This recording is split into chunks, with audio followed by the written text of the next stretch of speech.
Now, Waikato Stud is now amongst the world's leading producers of Group 1 winners, including I Wish I Win, the son of the mighty Savabeel.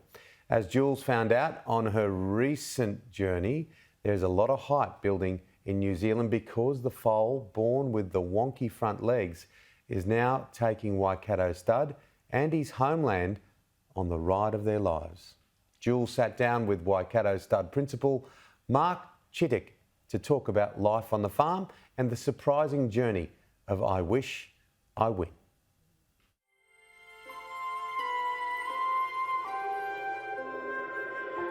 Nelson Bunker Hunt, who originally set it up, he was an American and the largest racehorse owner in the world at the time, and he wanted to breed outside of America, and he spent 3 years looking around the world for what he thought was the ideal property to breed and rear thoroughbreds, and settled on 521 Tower Road.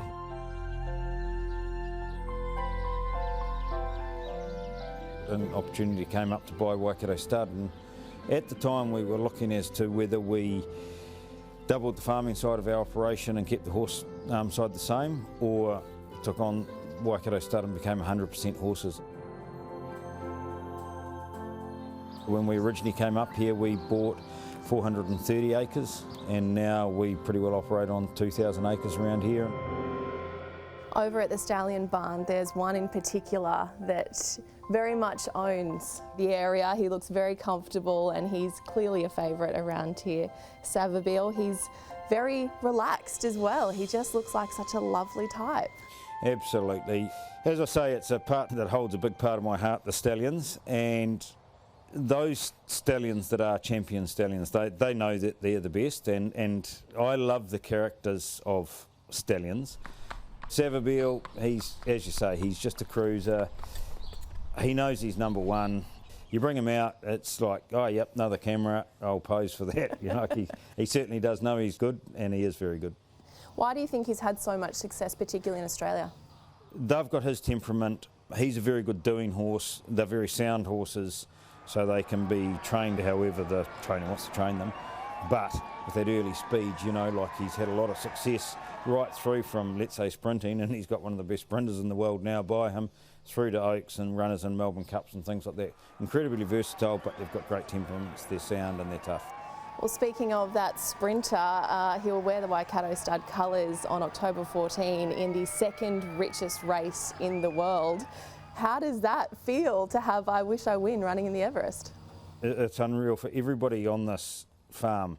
As I say, our family, right through to members of our team here that were obviously involved in probably 3 generations of that family, but certainly the mare going and foal and selling the full brother for a lot of money, then I Wish I Win being born and raising him, and it's just an incredible ride for all of us. And I like it. You know, I honestly do wake up each morning and think we're one day closer. Tell us about him as a foal, because I asked you for some photos earlier and you admitted, look, he wasn't one we really took photos of. No, he certainly wasn't one that we were going to, we didn't think that we'd be referring back to foal photos of him. I Wish I Win's born with quite severe limb deformities, front leg deformities, and he had a real will to live. When you're a breeder, you get what you're given. Do I laugh or do I cry? He's alive. Let's just give him every opportunity to move on and see what we end up with. And we just took him through quietly in each step and treated him as a normal horse. He was never going to go to a sales because obviously we would have been laughed off the sales ground. Jamie Beats and Jamie and Chanel that broke him in, they're great horse people, and he said, look, he doesn't know he's got legs like that, he's a good mover. So he went through their system 2 or 3 times, and then it was like, you're going to have to find a trainer here. And he went to Te Akau and won a trial, and then won his first start by 3 or 4 lengths.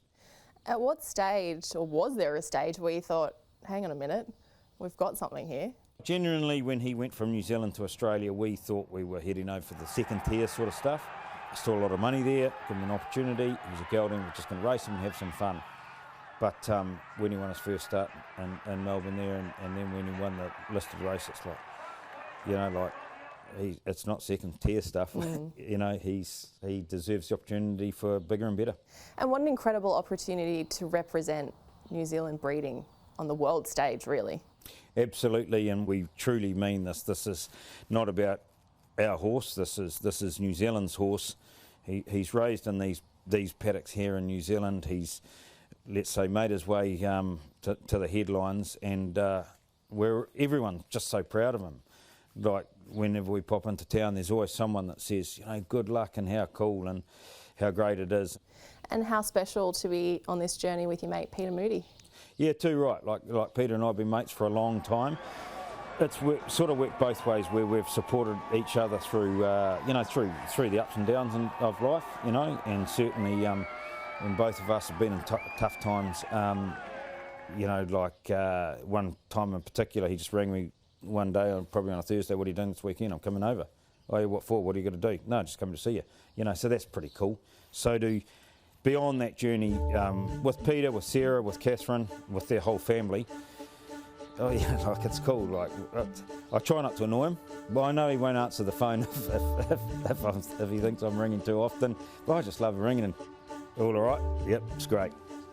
That's awesome. What would an Everest mean to you?